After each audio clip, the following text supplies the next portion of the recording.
Nakaugat ang kasong crimes against humanity laban kay dating Pangulong Rodrigo Duterte sa ICC. Sa libu-libong pagpatay sa mga inakusahang sangkot sa droga nung siya ay Pangulo at noong alkalde pa siya sa Davao City. Ang madugong kampanya kontra droga ni Duterte. Balikan natin sa pagtutok ni Oscar Oeda. I propose that if I am president, I would get rid of criminality, drugs, and corruption. Just give me 3 to 6 months and I will do it for you. I will deliver. Bilang pagtupad sa ikinampanya niya noong 2016 elections, iniutos ni nooy dating Pangulong Rodrigo Duterte ang pag-ubos sa mga sangkot sa iligal na droga. Sa paraang ayon sa ilan, ay lagpas na sa pinapayagan ng batas. Slaughter them and I will be happy. Lahat kayong natamaan ng droga, huwag ka lumabas kang papatayin ko kayo. Ang marching order nauwi sa pagkakasawi ng libo-libo. Ang opisyal na bilang na mahigit 7,000 sa talaan ng Philippine National Police, lubhang mas maliit sa hanggang 30,000 napatay sa talaan ng mga watchdog. Ano't anuman sa likod ng bawat bilang, may anak, ama o asawa na hanggang ngayon ay nagluluksa. Iniwa po yung kamay po niya at doon na rin po niya narinig ko po at nakita ko po na binabaril po niya. Doon na po nila pinutukan papa ko ng 4 na beses. Nung dinala po siya sa funeral, dami niya pong tama ng bala. Hindi na po sila nakontento sa 4 na putok. Ang daming tama ng papa ko sa katawan niya. Ang binanggit ng dating Pangulo na kung manlaban, patayin nyo, inulit din ng nooy PNP chief sa kanilang mga tauhan. Ayan talaga ito sa drugs. Pag lumaban at endanger yung buhay mo, kailangan patayin mo siya. At paulit-ulit na ibinintang sa mga napapatay.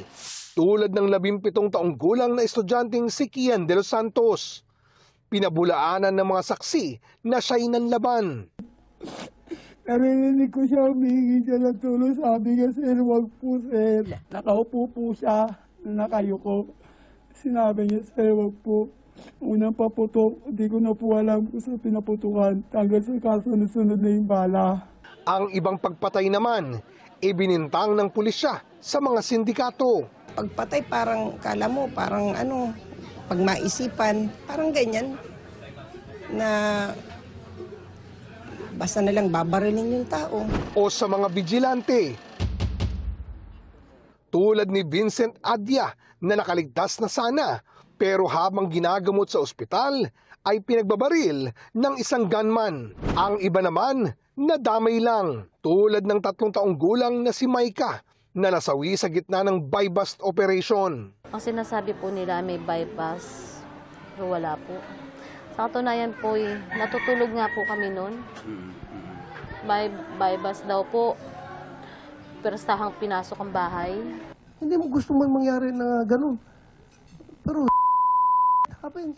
Sabi ng gobyerno, may malalaking isda naman umano, tulad ni Ozamis City Mayor Reynaldo Parauhinog, na napatay sa isang raid sa kanyang tahanan kasama ang kanyang asawa, 2 kapatid at 11 iba pa. I will wipe you from the face of the earth. Habang sinuoy Albuera Leyte Mayor Rolando Espinosa, nakakulong na.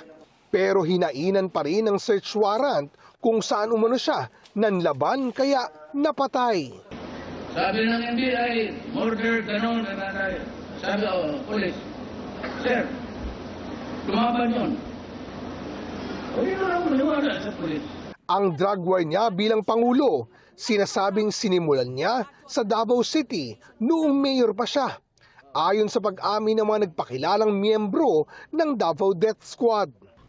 Umorder naman si Mayor Duterte nga masakirin dinala namin tapos pinatay namin, pero ang pagpatay hindi na ginamitan ng dahas ng baril ng pinakain namin ng buhaya doon. Saan? Sa Kapatagan, ma'am. Totoo po ang existence ng Davao Death Squad or DDS.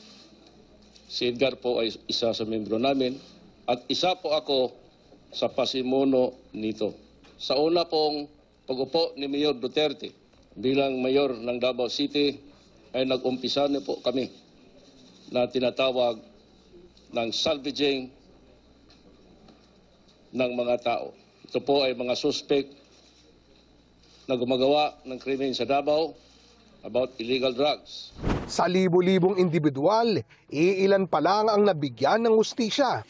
3 pulis ang hinatulang guilty ng murder kaugnay ng sinapit ni Kian de los Santos. Pinatawan sila ng parusang reklusyon perpetua o hanggang 40 taong pagkakakulong bukod pa sa pagbabayad ng danyo sa pamilya ni Kian.